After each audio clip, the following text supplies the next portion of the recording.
G'day team, it's Henny here. Just bought the Safari Air Max Snorkel. Thought we'd have a go at fitting it ourselves, just to try and be, I don't know, save money, and looked at YouTube a few times. It doesn't look too bad. Worst part, as far as I can gather, is cutting holes in a perfectly good guard. Basically, 1-200 series. That makes life easy.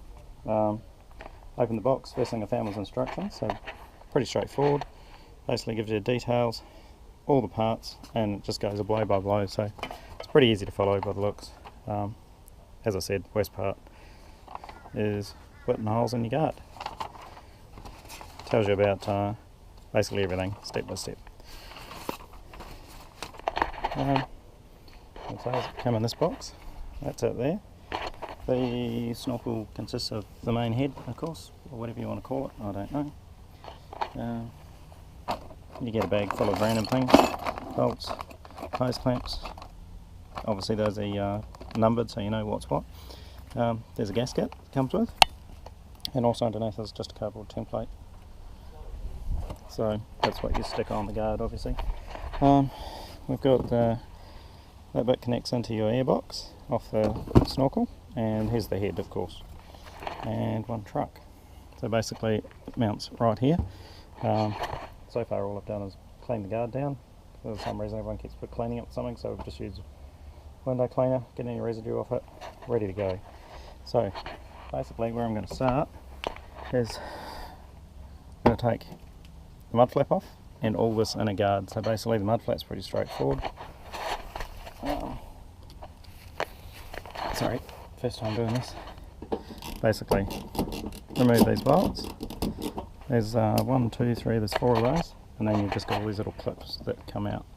Once you've done that, you'll be able to get up and inside the guard, so I'll come back to you when I've got that far. Got my guard off.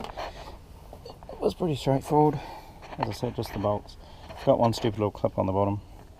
I struggled to get that one out of it. But anyway, we've got it. Basically, I'll try and show you. You've got the little plastic lugs. You basically get under here with a screwdriver, try and pry them out. You should be able to pull it out, right? Like that. Don't lose it. And then you should be able to get the second one out, oop, like that, and then drop it on the ground. That's not helpful. Right. Now there's a few of them, so just keep working your way around. Alright, that's the inner guard. The worst part, pain in the ass thing, is this thing. It's you got to try and squeeze those two little lugs either side, and it's the one that the mud flap screws into. Just good luck. Took me a little while, figured it out. Basically it should be able to just pull. Mint. So there's another 2 in there. Sorry, you can't see, the light's terrible. Can you see that? Here's another one, and another one. Let's try and get those out. Alright, got the inner guard out. What I have found, a bit of room in here, but I don't know if you can see that, but this is the vent that goes along, and obviously the air goes in there all the way through, but this isn't even connected, look. It's just sitting loose, so if anything it was sucking air from here. So not a bad thing that I'm putting a snorkel on.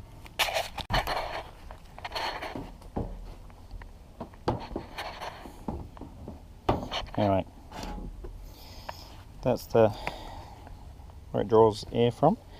Obviously it goes in there and out the other side, but as you can see this wasn't even connected, so all the sand and crap that's in it. There's only 3 bolts that hold it on, and it looks pretty good. I think that's the little turbine thing you got to cut out.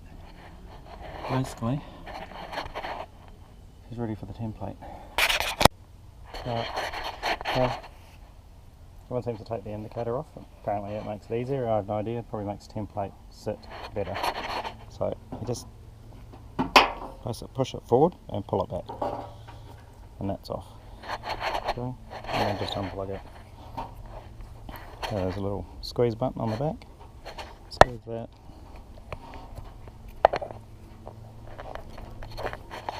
maybe I need 2 hands. Okay, basically they give you this cardboard template. You've got to try and line that edge of the door as best you can, and this very top bit, just with the top edge of the guard. It's not too bad. I guess it doesn't have to be 100% perfect, it's a bit hard to line up. You're using cardboard. So I just take this little piece out for whatever reason, I don't know. Maybe that just helps it sit better.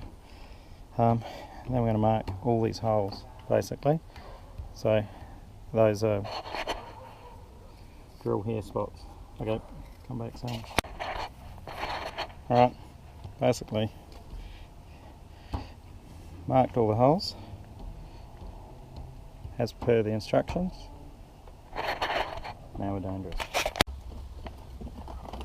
Alright, it's all marked out, template's removed.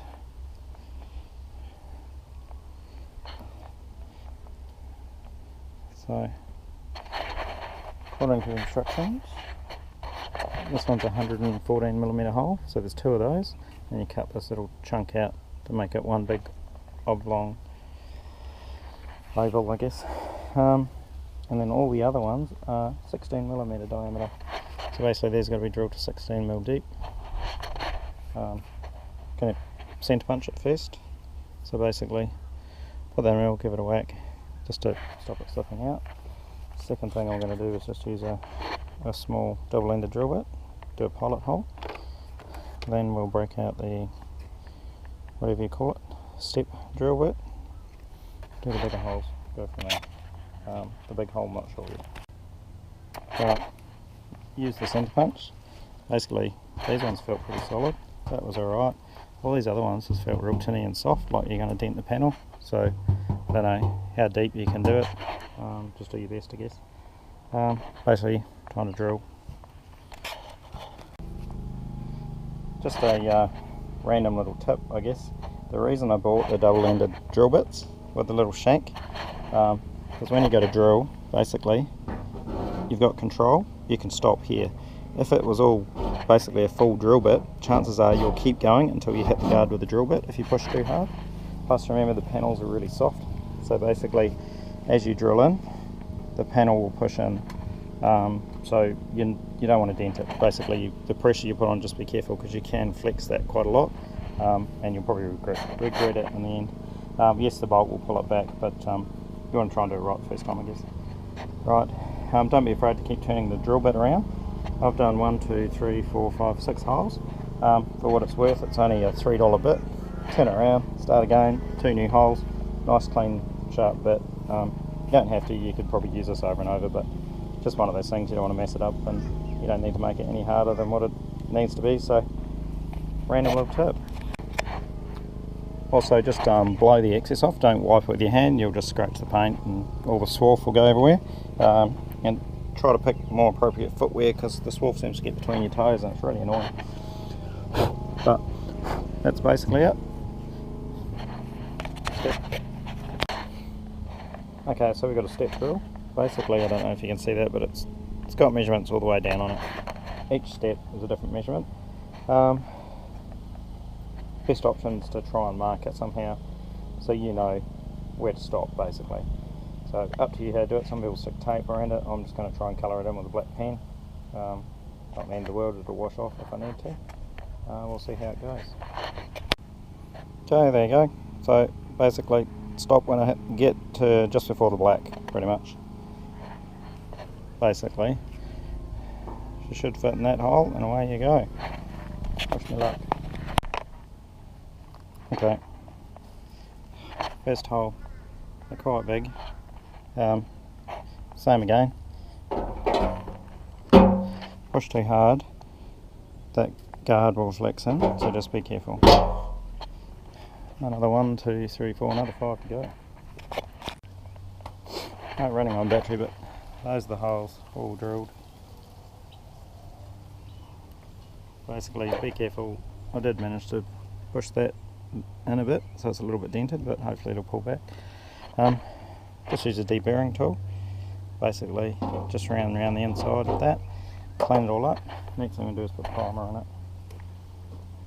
Basically just got some rust guard metal primer, just going to fill all these holes. Probably a couple of coats will do it. You right? Mm-hmm. So I've got one big ass hole to drill, but I'm just putting primer on all the small ones that are being deburred. I'll do a couple of coats. Lack of a paintbrush using a cotton bud.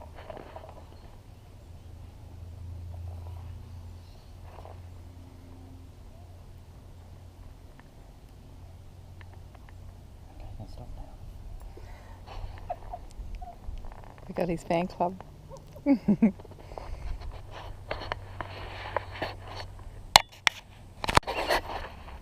Alright, say to drill a 114mm hole. I don't have a 114mm hole saw, so I'm going to try and cut it out with tin snip. The way I've decided to try and mark it out, sort of, I guess it's a, I don't know, chippy by trade, so it might be a builder's trick. Basically, it's a dummy proof way of doing it. I've got a piece of cardboard, basically measured out 114, which is basically from, let me put it down here, from that mark to there, divided that in half, that's where we've got. So I've punched a screwdriver through the centre of that, okay, and I've made another hole. So the other hole, so because I've drilled holes in here, the screwdriver goes in that hole. Bear with me, I'm trying to do this and hold the thing, but basically you put the pen in there and away you go. Basically just let it turn all the way around and draw the hole and do the same again. So basically go all the way around twice. Okay, now I've got the mark out that I need to cut out, so I'm just going to figure out how to do it. So what I'll probably do is drill another hole about the size of this one and then get my tin snips and away I go. I'm not very good with tin snips, I'm not a roofer, I only use them when I have to. The only thing I do know is that there's 3 different types. Okay, you basically got straight, lefts and rights. Don't ask me which is which, you'll know as soon as you start to use them. Basically what it is that just the way they sit, so see how you've got lefts and rights, so they both come from different directions, and then you've just got straight down the guts. Okay, let's see how this goes. Just in the interim, paint's drying, I'll put some more in there. Those aren't from me, those are just old marks from stone chips, but I'll probably do something with those before I put it all together. Okay. Right, we're getting there. So basically, she doesn't look pretty, but what you want to do is you're cutting, you want this blade to sit on the top, the other one's underneath. So as you go along, this peels back, that stays where it should. Okay, so the top peels back, bottom stays where it should. If you do it the other way, you will start getting all the paint chipping off and all sorts of random stuff. I've just cut a chunk out to make it easy, because as you go it starts to roll over. If you've got too much metal behind it, it won't let you do it. This is why I've got left and right. So basically this one I can go this way, the other pair that I've got will go that way, and anything straight, use a straight. So I've cut in this bit with the straights. I'll just keep working my way around. It's just try not to go right to the end of your tin snips. It's probably shouldn't do this one-handed, but basically that's it. Just keep working your way along, following your circle, okay, and see how it just keeps peeling up as you go. That's basically what happens, okay. In there, as we were aiming for. Right. Okay, here's all the bits of my truck. Not a nice feeling cutting that out. That's it, all cut out. So now what I'll do is I'll run around that and deburr it. Look, honestly, a hole saw is probably the better way to do it. I think if you're not used to it, be careful with the hole saws. They'll grab and go all over the shop, but take your time. If you're not used to tin snips, maybe practice on something else first. I don't use them a lot, but I do use them. So, you know, it has made it a little bit rough, but it's not too bad considering. The only issue I had, I guess, was paint flaking. Paint was flaking off the bits as it was rolling over, so see all the little chips? That's just the paint coming off as the metal rolls across. If you go the wrong way, then it will chip on the good side of the panel and not on the piece you're cutting out. So give you a quick look inside. basically that's the air cleaner. This bit's still to come out. I haven't attacked that side yet. What I'll do, as I said, deburr this, paint it. Let's see how we go. Okay, this is it deburred, primered all the hole. Just make sure you do inside and out and everywhere you can. It's the last protection before it starts to rust out, I guess. I'll do a dry fit now, see if it works, and also then I've got to drill 2 holes up there for that bracket. So I think from here in I'll have to check the instructions, but basically, as far as I understand, we now take the snorkel. I need to install this bracket temporarily, so just loosely. I need to put all the bolts in all the holes and Loctite them in. Might need some new Loctite. Basically it's just a pretty much glue, stop them rattling loose when you don't want them to. Doesn't mean they might not never do it, but it's better than nothing. So there we go, come back soon. Alright, basically this bracket you put on here, I'd just recommend trying to keep this hole in the centre of that slot. The main reason for that is, sorry about the angle, just gives you a bit more leeway. So say you drill the holes slightly in the wrong place, you can slide that bracket up and down a little bit to suit. But if you put that bracket hard up or hard down, you're basically screwed. So try and keep it in the middle. Right, this one. Just read the instructions. I'm basically going to stick these with Loctite, a bit of Loctite on them. You just screw them in hand tight. Once you've done that, fit this gasket over the top. So basically that goes on there with all the holes along with that bracket, and then we can do a dry fit. Right, read the instructions now. Okay, give you an idea. Stuff's Loctite, put it on the thread, that comes out of the bottle.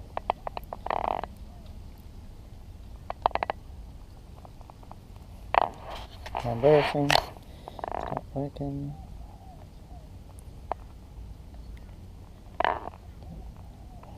Probably want a bit more than that, but looks like that's all I'm getting. Basically, and tight.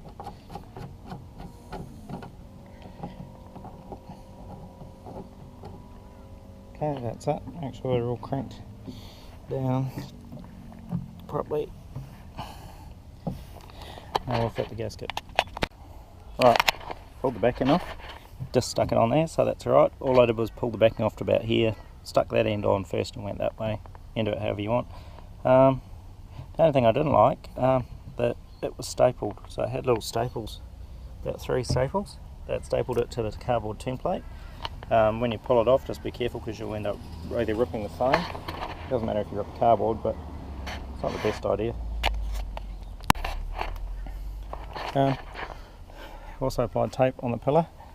This is to allow marking for the other holes to be drilled. Now we're going to do a dry fit, see how we go.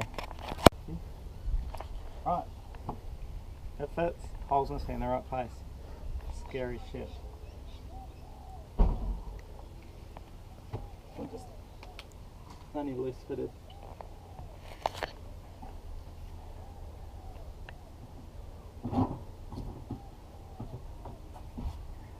Done. Oh. I'm going to mark the bracket up the top. Bye. How do I turn it off? Alright. Trying to figure out how to mark this.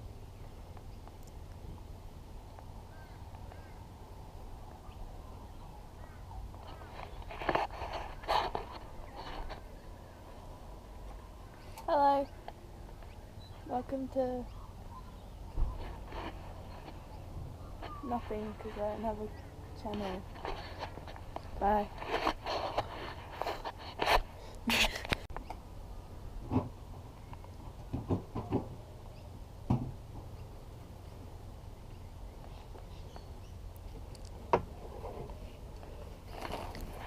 Basically, this bracket comes off.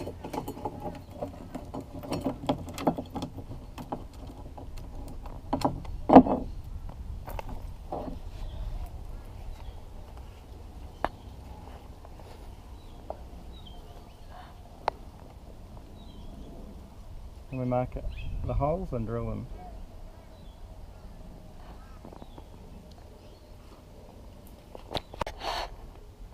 What happened? What happened? Bunnings on a Sunday. Bunnings on a Sunday. Well, I took my trailer to Bunnings because a friend wanted to borrow it. Got down to Bunnings, did my shopping, moved out of my car park and sort of parked behind about 4 cars to take the trailer off and rolled it back to my friend. The guy watched me do it. He wasn't in his truck, jumped in his truck and then backed up and started beeping me saying, get the hell out of the way, basically. I just said, oh come on mate, chill out, only a sec, you're beeping in an empty car so it's not going to move. And then I said happy Sunday and off I went. What a bitch.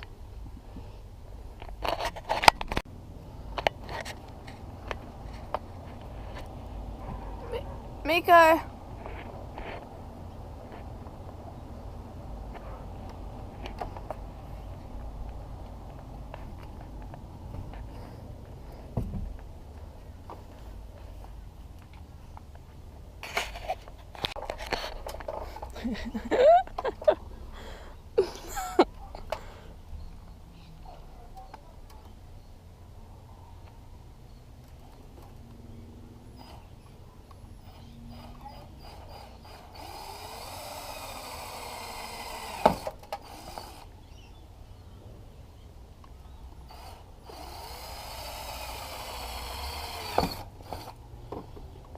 Alright, put a couple more coats of paint on it. I don't think it hurts. You might as well 2 or 3 while it's doing, you've got time to kill. Don't want to put masking tape on, do the pilot hole, then 8mm holes after that. So that's all good to go now. Just a little touch up there because I had stone chips or something. Right, the next thing is mount that bracket. So, in this little bag, there's a couple of parts, so I'll come back to you in a sec. Right, you get these little square things, and they just push into those holes, as far as I understand. See how we go. Basically, I don't think it matters what way you put them, I guess. And then they go, and they'll push in flat. I'm just going to check, I might put a bit of elastic in there first before I put those in, just so I know they're waterproof. Okay, this next bit's entirely up to you. I put Sikaflex basically on all those little brackets. I put it in the hole before I pushed them in, then I put it all around them. I just think it's a good idea to seal it. Doesn't say to do it in the instructions, just, you know, makes sense. Okay, so I've taken the bottom half of the air cleaner out. I've given it a bit of a wash and a clean out, sealed the 2 drain holes as recommended by the Safari installation. I've also cleaned this out. I actually found a lot of sand and random crap inside the airbox. It's a bit of a worry. That's more because this piece here was not fitted properly. It had come away, so I think it's pretty good timing. So I've got a Fraser trip coming up and this is why I'm actually doing it. So there you go, that's the inside of the engine bay. Where we've removed everything, that's where the airbox was sitting. It's only held in by 3 bolts. That's the top bit. You do have to unplug one service wire. It's just a sensor of some kind. Right, now I'm just moving on to the next few bits. Basically, this here has got to be removed. I think it impedes the flow of the air or something, I don't know. But anyway, that's the next mission, so I'll basically cut that out. It does say to put like a, what would you call it? Like if you had a hole saw or something, you can run it down through there, but it's only just held in. Like it's literally got little clips, so it'll probably come off really easy. Basically, it should just pull out. That's the only thing that's probably holding it in. It's just got like they've melted it a little bit, and there. So we'll see.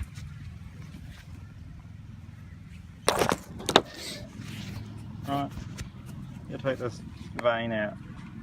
Basically, where the little dots are, you see that?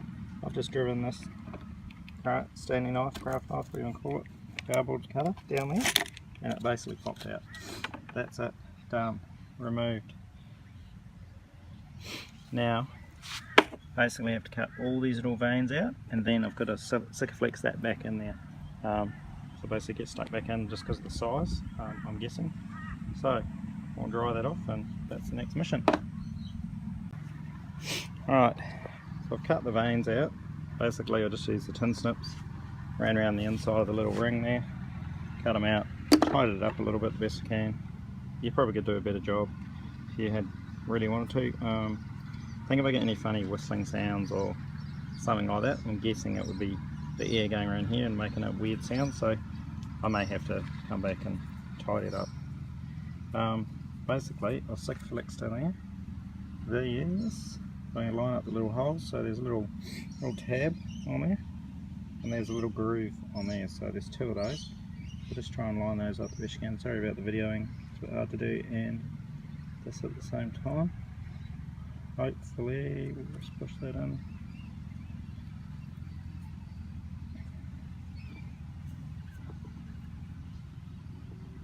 Okay, that's it. 6 flicks all around the inside. I'll run my finger around there and tidy all that up, but that's sealed in. Right, next. Basically just following the instructions as I said. I haven't used too many tools. Basically I've used a drill, socket set, just some paint. We've got locking nut stuff, one of them. Anyway, just random information. Another little random tip, I just went and went to stick the airbox back in the truck. The 6 flicks isn't quite set yet. I automatically turned around, sat it on top of the headlight of the truck, and I just stuck 6 flicks all over the headlight. So this time, after I've cleaned all that mess up, resealed that, I'm just going to put a blue tape all over it. It doesn't matter, no one's going to see it. At least I don't have to worry about putting it down back on the truck and getting 6 flicks all over the place. Alright, getting that rubber section of hose on is a bit of a pain in the ass. Just trying to get it over onto the attachment on the airbox. Once you get that on, after a bit of a fight, then you get a fight with the hose clamp. The hose clamp they give you for the Safari one is just the right size. So my issue, I guess, is I've got a lot of wiring running through for spotlights and random other things, winches and stuff. They were a pain in the ass in getting in the way. But once you get it, just be patient. It's going to take a while. Drive your hit nuts. You probably split the dummy a couple of times, and we've got it in. So I've tightened it up. Hopefully it's in a pretty good spot. Moving on to now installing the snorkel and of course the other hose clamp. I'm still a bit concerned, like just looking in there, there's a lot of dust in there. There shouldn't be dust in there. There is. Hopefully the motor's okay. Hopefully we've caught it in time. Time will tell, I guess. Okay, basically I've just hand tightened the top 2 nuts. Every single washer inside the guard. I've put one rubber, one metal washer and a lock nut, nylock nut. So you'll bolt all those. I'm just going to do them up loosely on the inside because I've still, I don't know if you can see what's going on in there. Hold on.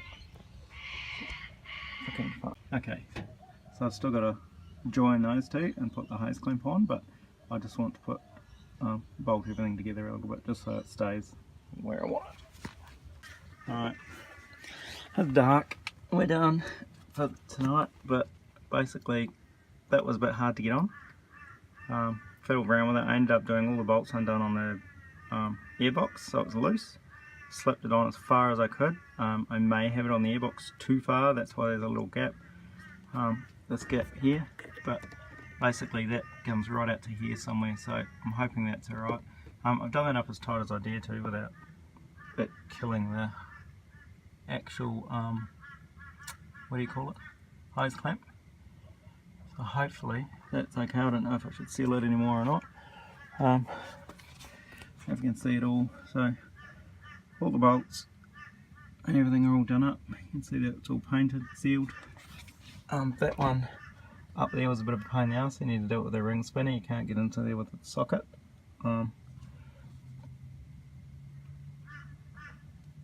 don't think there's anything else.